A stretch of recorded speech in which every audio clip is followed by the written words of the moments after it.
For this session, you'll need a pencil and paper.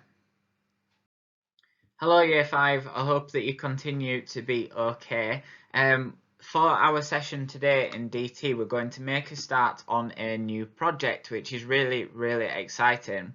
Now, as I mentioned in the meeting last Friday, unfortunately, obviously being at home, we can't do our clay tiles, which we are going to do in art, which I promise 100% we will do as soon as we're back and as soon as we're back together.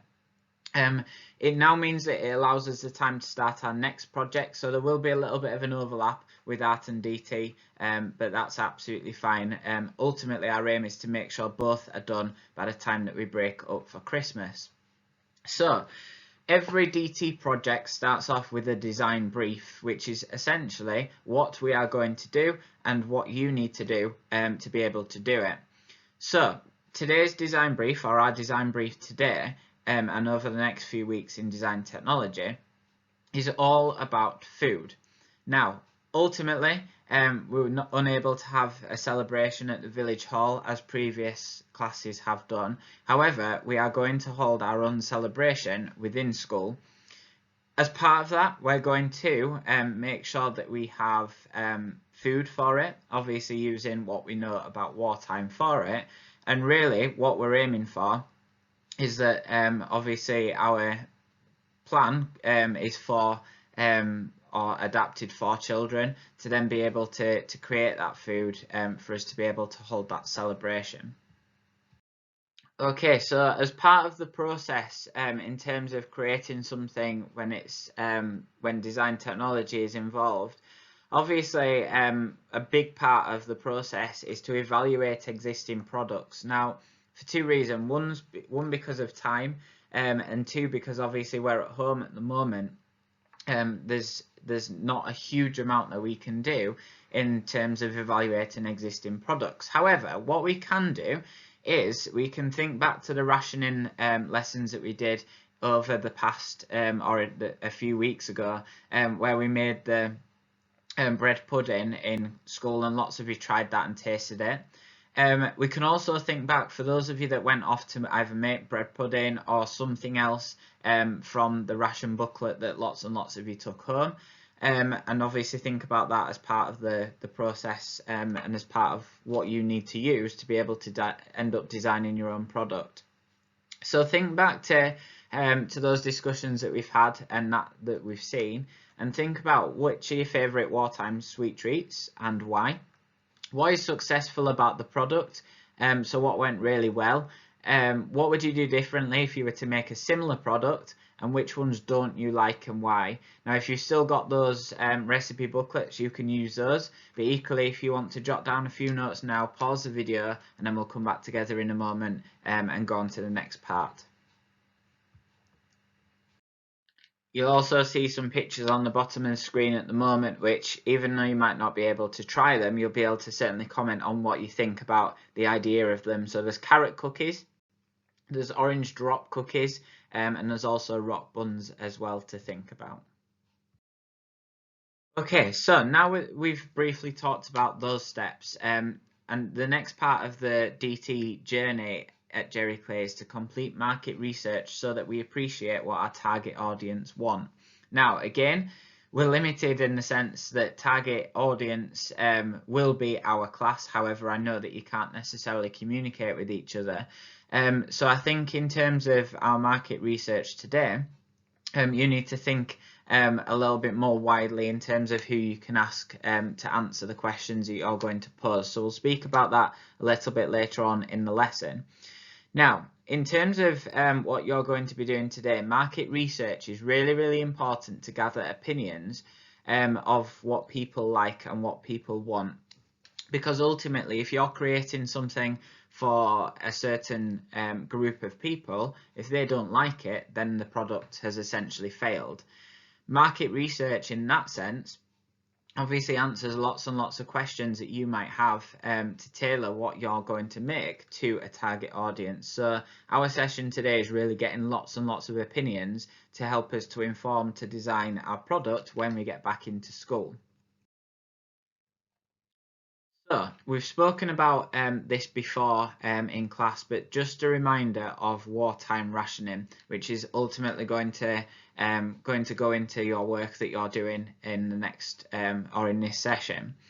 So obviously we know that certain foods during the war were rationed, and on the screen there's a list of the foods that were rationed and also the amount of the food that you were allowed to have as an adult per week. As you can see from that point in brackets, children received half of that. So obviously you can do the maths to work out exactly what children were allowed to have. Equally, there were other foods available, but in limited quantities. So just as is now, with foods in supermarkets, you can obviously see that list and see the different types of foods that were available. Unlimited in a sense, but you had a limited quantity that you had to, or that you needed to buy. Again, as we talked about in our history lesson a few weeks ago, all of these components, all of these ingredients went into different recipes to make different things that children, that adults could have in the war. So, moving on to the market researching part of the lesson. What I want you to do now is to think about the food that you could potentially make, and it might be that you kind of go back in the video to the screen that I've just showed you so you can see your ingredients, what you've got to work with. Have a think about potential ideas on what could be made with those, but at this point we're not going to be doing any designing, we're just going to do some form of market research. So think about our target audience, which, as we know, we're quite limited with, is going to be the children that are in our class. But equally think about potentially other children within your family that you could maybe phone, FaceTime, communicate with to ask questions about. Or equally, at this point, it doesn't really matter if you're going to be speaking or asking the questions to the adults that you live with at the moment. You're going to design a questionnaire that's going to have at least 5 questions that you would like to ask them about to do with your product, so to do with food made out of rationed ingredients. Ask as many people in your target audience as you can, which again I know that some of you will be limited with at the moment, so don't worry if you can't ask lots and lots of people, but if you can ask lots of people, then go for it and do it.